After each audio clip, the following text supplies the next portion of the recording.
আসসালামু আলাইকুম রহমতুল্লাহি অবরকাতুহু। সম্মানিত দর্শক, বাংলাদেশের রাজনীতি নিয়ে এখন দুটো শক্তিশালী বিদেশি পক্ষ খেলছে।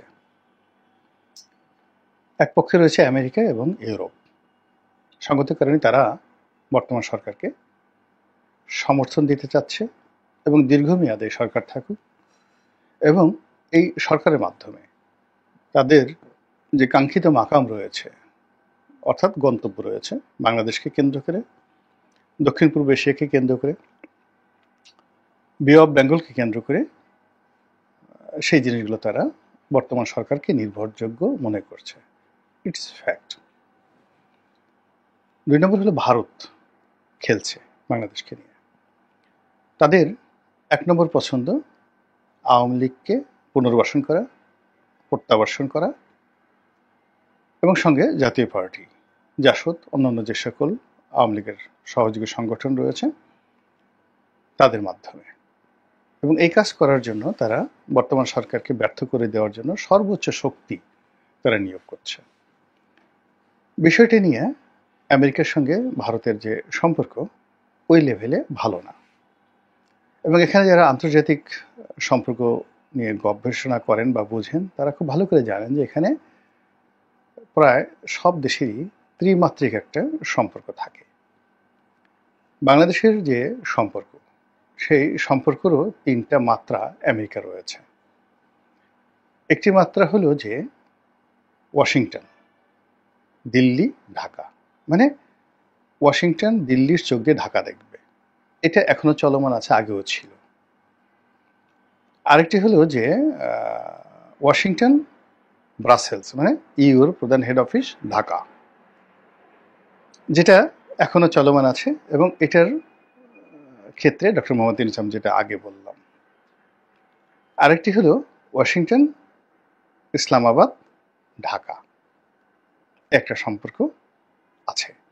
এভাবে যদি আপনি রাশিয়ার দিকে যান, এভাবে যদি আপনি চীনের দিকে যান, এভাবে যদি আপনি দিল্লির দিকে যান, দিল্লি ঢাকার সম্পর্ক প্রায় সব ক্ষেত্রেই 3 ডাইমেনশন, মানে 3 ভাবে এই সম্পর্কটা তারা এগিয়ে নেয়।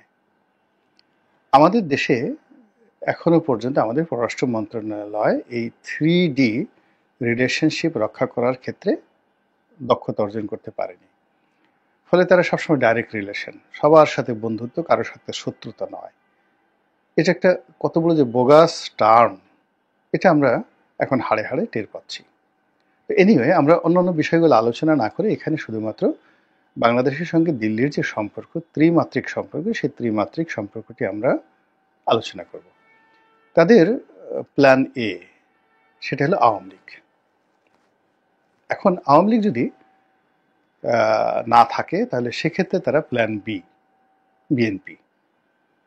তাদের প্ল্যান সি হলো এই ইসলামী যে দলগুলো, বাম ঘরানার যে দলগুলো, তাদের মধ্যে একটা ঐক্য করে সেখানে জামায়াত ইসলামীকে তারা অবশ্যই একটা মেজর রোল প্লে করার জন্য একটা সুযোগ করে দেবে। এই হলো তাদের 3D প্ল্যান। এখন এই 3D প্ল্যানগুলো কিভাবে কাজ করছে এই মুহূর্তে? 3টি প্ল্যানই একত্রে কাজ করছে, এবং এই কাজগুলো করার জন্য রয়ের যে অফিসগুলো রয়েছে, উইংসগুলো রয়েছে, তারা ব্যস্ত। অর্থাৎ জামাতের সঙ্গে যদি রয়ের কোনো সম্পর্ক থাকে, ওটা প্ল্যান এর গ্রুপ জানে না, দে ডু নট নো। বিএনপির সঙ্গে যদি প্ল্যান বি থাকে, ওখানে যারা কাজ করছে তারা অন্য দুটো গ্রুপ জানে না। আর 3টে গ্রুপের যে রিপোর্ট, সেই রিপোর্ট আলাদা আলাদা রিপোর্ট যায় অজিত দোভালের কাছে, অর্থাৎ নিরাপত্তা উপদেষ্টা, এবং তিনি এই বিষয়টা নিয়ে কেবল জনাব নরেন্দ্র মোদীর সঙ্গে আলোচনা করেন। আর নরেন্দ্র মোদী রাজনৈতিক অঙ্গনে পরবর্তীতে তিনি প্রয়োজন মনে করলে তিনি অমিত শাহ বা অন্য কারোর সঙ্গে, রাজনাথ সিং যিনি প্রতিরক্ষা মন্ত্রী রয়েছেন বা জয়শঙ্কর রয়েছেন, তার সঙ্গে তিনি আলাপ করলেও করতে পারেন। কিন্তু কূটনৈতিক লেভেলে, রয়্যাল লেভেলে যে আলাপ আলোচনাগুলো হয়, সেটা এভাবে কাজ করে। আরেকটি বিষয়, সেটা হলো জয়শঙ্করের মাধ্যমে এবং রাজনাথ সিংয়ের মাধ্যমে, অর্থাৎ পররাষ্ট্র এবং প্রতিরক্ষা, বাংলাদেশের প্রতি চাপ প্রয়োগ করা। এখন সেই চাপ বিএনপির উপর হচ্ছে, আওয়ামী লীগের উপর হচ্ছে। আওয়ামী লীগকে যে খুব চুম্বন করা হচ্ছে তা নয়, তাদেরকে দিল্লিতে টাইট দেওয়া হচ্ছে, কলকাতাতে টাইট দেওয়া হচ্ছে, বাংলাদেশে তো যারা দড়ির উপর আছে তাদেরকেও টাইট দেওয়া হচ্ছে, বলা হচ্ছে তোমাদের ভুলের কারণে এগুলো হয়েছে, আমরা তোমাদেরকে কি না করেছি, তিনটি নির্বাচন করে দিয়েছি, তোমাদেরকে সেই খুশির জন্য, তোমাদের সার্ভাইভের জন্য আমরা যে ছিটমহল চুক্তি করেছি, এবং ছিটমহল চুক্তির মাধ্যমে প্রায় 20,000 একর জমি নজিরবিহীনভাবে আমরা তোমাকে দিয়েছি, ট্রানজিট চুক্তি করেছি, কত কিছু করেছি তোমাদেরকে দেওয়ার জন্য, আর তোমরা খালি এক তিস্তা চুক্তি হয় নাই অকৃতজ্ঞর মতো বলে বেরিয়েছে যে ভারতকে সব দিয়েছো ইত্যাদি ইত্যাদি বিভিন্ন কথাবার্তা। এই কথা বলে সকাল বিকাল আওয়ামী লীগকে অবদমিত করে তাদেরকে একেবারে রীতিমতো বাক্সবন্দী করার বা তাদেরকে একেবারে যাকে বলা হয় মেরুদণ্ডহীন তাবেদার বানানোর জন্য সমস্ত চেষ্টা করা হচ্ছে, এবং ওখানে আওয়ামী লীগের মধ্যে A team, B team, C team তৈরি করার চেষ্টা চালাচ্ছে। দেশের ভিতরেও তাদের একটা টিম কিন্তু কাজ করছে পলিটিক্যাল লেভেলে, যেটা পররাষ্ট্র মন্ত্রণালয় এবং স্বরাষ্ট্র মন্ত্রণালয়। আর গোয়েন্দা যে কাজগুলো করছে তারা সংগঠিত করছে। এই গেল একটা। এরপর হলো যে বাণিজ্যের যে চাপ এবং তার সঙ্গে সঙ্গে কূটনৈতিক চাপ, এটাও কিন্তু ভারত দেওয়ার চেষ্টা করছে এই তিনটি গ্রুপকেই, যাদেরকে নিয়ে তারা খেলছে। তো অন্যান্য বিষয়গুলো আলোচনা না করে এই মুহূর্তে শুধুমাত্র বিএনপিকে নিয়ে আলোচনা করব, জামাতকে নিয়েও নয়। এর কারণ হলো, আপনি দেখেছেন যে জামাতের সঙ্গে ভারতের সম্পর্কের যে বিষয়গুলো নিয়ে সারা বাংলাদেশে তোলপাড়। জামাতের যারা দীর্ঘদিনের বন্ধু, পরীক্ষিত বন্ধু, যারা চায় জামাত ক্ষমতায় আসুক, তারা অনেকেই জামাতের এই ভারতমুখিতার কারণে ত্যক্ত বিরক্ত। আবার অনেক সোশ্যাল মিডিয়াতে যারা অ্যাক্টিভিস্ট রয়েছেন তারা অনেকেই বিএনপির সঙ্গে যে ভারতের সম্পর্ক দহরম মহরম, এটা নিয়ে নানা রকম নেতিবাচক যে তথ্য উপাত্ত সহকারে নানা রকম প্রচারণা এবং প্রোপাগান্ডা তারা চালাচ্ছেন।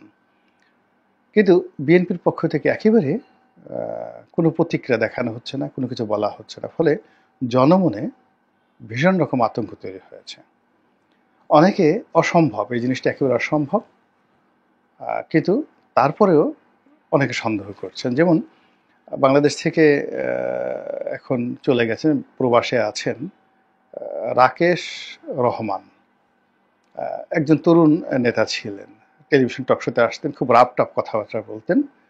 তার বাবা আমার সহকর্মী ছিলেন, আমাদের সঙ্গে এমপি ছিলেন, তার আগে তিনি সরকারি কর্মকর্তা ছিলেন, জয়েন্ট সেক্রেটারি ছিলেন, HN আশিকুর রহমান ওনার ছেলে। ওনারা ধনী, ব্যবসা বাণিজ্য করে বেশ সচ্ছল। তো এই ভদ্রলোক বাংলাদেশে থাকতে তিনি আওয়ামী লীগের পক্ষে খুবই একেবারে নিজুম মজুমদারদের মতোই খুব অ্যারোগেন্টলি তিনি কথাবার্তা বলতেন।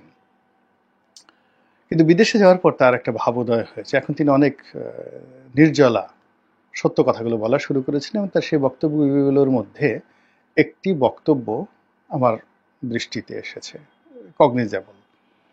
সেটি হলো যে বিএনপির সঙ্গে আওয়ামী লীগের সম্পর্ক হবে, সমঝোতা হবে, এটা যারা বদ্ধ উন্মাদ এবং পাগল তারা ছাড়া অন্য কেউ বিশ্বাস করবে না। সময়ের প্রয়োজনে ক্ষণেকের তরে আওয়ামী লীগকে বিএনপি একটু ছাড় দিতে পারে প্রয়োজনের তাগিদে, অর্থাৎ জামাতকে ভয় দেখানোর জন্য, অথবা পিঠ বাঁচানোর জন্য বিএনপিকে আওয়ামী লীগ ছাড় দিতে পারে। যেমন ইদানিং বেগম জিয়াকে নিয়ে, জিয়াউর রহমান সাহেবকে নিয়ে, তারেক জিয়াকে নিয়ে কোনো রকম বাজে কথা আওয়ামী লীগের কোনো নেতা বলছেন না বিদেশ থেকে, এমনকি শেখ হাসিনাও না।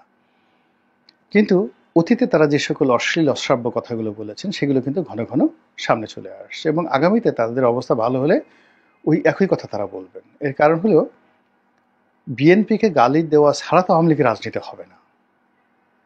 তাদের রাজনীতি করতে হলে বিএনপিকে গালি দিতে হবে, জামাতকে গালি দিতে হবে। একই টেবিলে বসে যদি জামাতের আমির শেখ হাসিনা খাওয়া দাওয়া করেন, কিন্তু ওখান থেকে বের হয়ে রাজনীতির স্বার্থে একে অপরকে গালি দিতে হবে, নাহলে রাজনীতি হবে না। এবং এটা আমি প্রথম একেবারে নির্জলাভাবে, আজ যেভাবে রাকেশ রহমান বলেছেন, রাকেশ না রাশেক রহমান, আমি নামটা সরি, আমার ছোট ভাই, আমার ভাই আর কি, মনে কিছু করবেন না, তিনি যদি এই জিনিসটা থাকেন। এই মুহূর্তে জাস্ট কথা, আমি তো স্ক্রিপ্ট ছাড়া কথা বলি, অনেক সময় এলোমেলো হয়ে যায় আর কি। তো সালাউদ্দিন কাদের চৌধুরীর সঙ্গে আমার একদিন একান্তে অনেকক্ষণ, প্রায় 2-3 ঘন্টা বৈঠক হলো তার কমার্শিয়াল অফিস, যেটা শরীফ ম্যানশনে। তখন বাংলাদেশের শীর্ষ ব্যবসায়ী তিনি। আমি তখন চাকরি করি একটা পত্রিকাতে, খবর গ্রুপে। তো ওনার একটা সাক্ষাৎকার নেওয়া উপলক্ষে উনিও ভালো মুডে ছিলেন, প্রায় 2 ঘন্টা এরকম আলাপ আলোচনা। তখন তিনি স্বতন্ত্র দল করেন, বিএনপিতে যোগদান করেননি। তো যাই হোক, তো একটা সময় উনি বললেন যে শেখ হাসিনার সঙ্গে তার কেমন সম্পর্ক, বঙ্গবন্ধুর সঙ্গে তার কিরকম পারিবারিক সম্পর্ক ছিল, তার বাবার, তার পরিবারের। এগুলো বলে অনেকটা আবেগতাড়িত হয়ে গেলেন। এবং তিনি বিএনপিকে পছন্দ করেন না, বেগম জিয়াকে তো একেবারেই পছন্দ করেন না। এবং যে সকল কথা উনি বললেন আমাকে, মানে সেগুলো আমি বলতে পারবো না এখানে। এবং আপনি তার বিরক্তির সেই জিনিসগুলো আপনারা দেখতে পেরেছেন যে উনি একবার বলে ফেলেছিলেন যে আগে জানতাম কুকুরের লেজ নাড়ায়, এখন দেখি লেজে কুকুর নাড়াচ্ছে। এবং বিএনপি তখন ক্ষমতায়, তারেক রহমানকে ইন্ডিকেট করে, বেগম জিয়াকে ইন্ডিকেট করে এত বড় কথা সালাউদ্দিন কাদের চৌধুরী ছিল কেউ বলতে পারতেন না। তো উনি যখন এই কথা বলেছেন তার বহু বছর আগে আমার সঙ্গে যখন ওনার কথা হলো, তিনি বললেন যে দেখো, শেখ হাসিনার বিরুদ্ধে কথা বলা ছাড়া আমার রাজনীতি নেই, আমার রাজনীতি টিকবে না। ওনার ছত্রছায়ায় গেলে আমার রাজনীতি টিকবে না। এটা শেখ হাসিনা জানে। আমি যে গালাগালি করি এটা শেখ হাসিনা জানে। আবার আমি বেগম জিয়াকে পছন্দ করি না, বিএনপিকে পছন্দ করি না, আমার সঙ্গে কোনো মিল নাই, কিন্তু রাজনীতির স্বার্থে আমাকে বিএনপিতে যোগদান করতে হবে। যদি কোনোদিন আমি আমার দল বন্ধ করে বিএনপিতে যোগদান করতে হয়, বিএনপি, আমি তো জাতীয় পার্টিতে গেছি, আমি পারিনি, বিকজ রাজনীতির একটা লাইন রয়েছে, সেই লাইনের বাইরে আমি যেতে পারবো না। দেখেন, সালাউদ্দিন কাদের চৌধুরী যে কাজটা করেছে, ঠিক একই কাজ কিন্তু মতিয়া চৌধুরী, সঞ্জয় সেনগুপ্ত করেছেন। তারা দুজনেই শেখ হাসিনাকে পছন্দ করতেন না, বঙ্গবন্ধুকেও পছন্দ করতেন না, আওয়ামী লীগকে তো নাই। কিন্তু রাজনীতির যেটা লাইন আপ রয়েছে, তাদের যে লাইন আপ রয়েছে, সেই লাইন আপে তাদের আওয়ামী লীগের কোনো বিকল্প, অন্য কোনো দল তাদের ছিল না। ফলে তারা আওয়ামী লীগ রাজনীতি করেছেন, কিন্তু জীবনের শেষ দিন পর্যন্ত আওয়ামী লীগও তাদেরকে ভালোবাসেনি, তারাও আওয়ামী লীগকে ভালোবাসেনি, কিন্তু একই ঘরে তারা সতীনের মতো থেকে গেছেন। সালাউদ্দিন কাদের চৌধুরীর একই অবস্থা।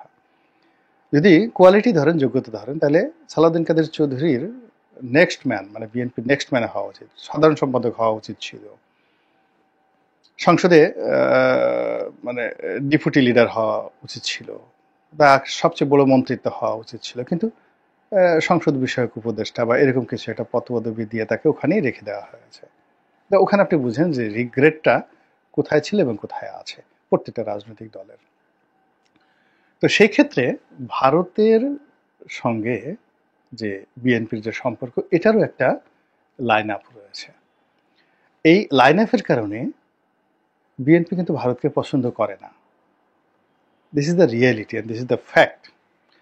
কিন্তু প্রয়োজনের তাগিদে তাকে ভারতের সঙ্গে একটা সম্পর্ক স্থাপন করতে হয়। সে ক্ষমতায় যায় নিজের যোগ্যতা বলে, কিন্তু যেই মুহূর্তে ক্ষমতার চেয়ারে বসে, ওই চেয়ারকে কেন্দ্র করে একটা বলয় আছে। প্রত্যেকটা ক্ষমতার চেয়ার, এটা